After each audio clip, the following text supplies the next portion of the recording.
11 score and 15 years ago, our founding fathers waged war against their own government.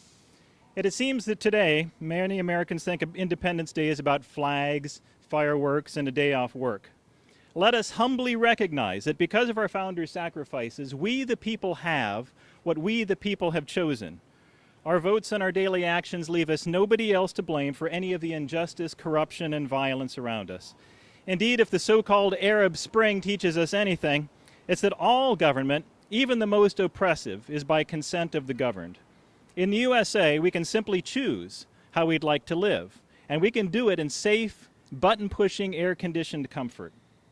After generations of choices, it's pretty obvious that the life we have chosen is not the life that our founders fought, sacrificed, and died to bequeath us.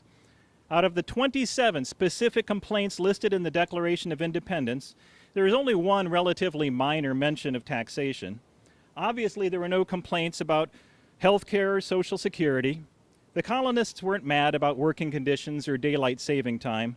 They weren't asking for anything special or even new. Our nation's founders' first and underlying complaint was that they'd been denied what was due all English people. They were denied English law.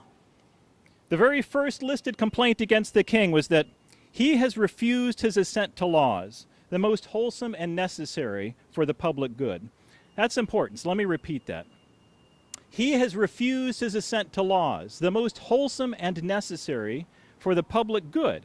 Now, to those who don't know anything about libertarians, it might seem odd that I would be stressing the fact that our libertarian founders wanted law. But what we have instead of laws today is an endless stream of contradictory words, spit out like machine gun bullets by bureaucrats, judges, lawmakers, and executives to produce the effect that power without authority, politics without any restraint, and ungoverned government is the order of the day. Rules change daily, corruption is everywhere, and violence is incessant.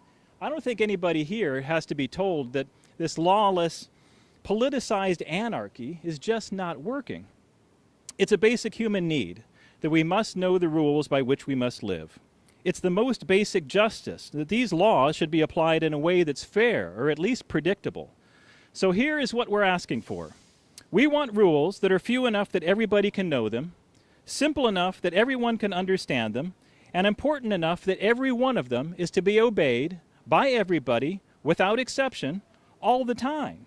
We want these rules to stay put for long enough to plan a business or a retirement, or better yet, to raise a child to see that law and order is a thing to be desired and chosen.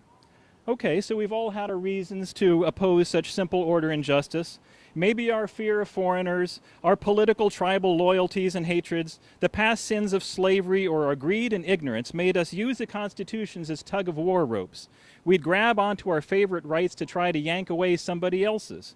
But those of us today have learned our lesson. We will sacrifice our pet violations, or even the degree of freedom we think the constitutions deny us, in order to gain some measure of liberty and justice for all. We want to know the rules, and we are all fine with what is already the proven, signed, and once revered law of the land. Bottom line, we want our constitutions, state and federal, as written, back. Thank you.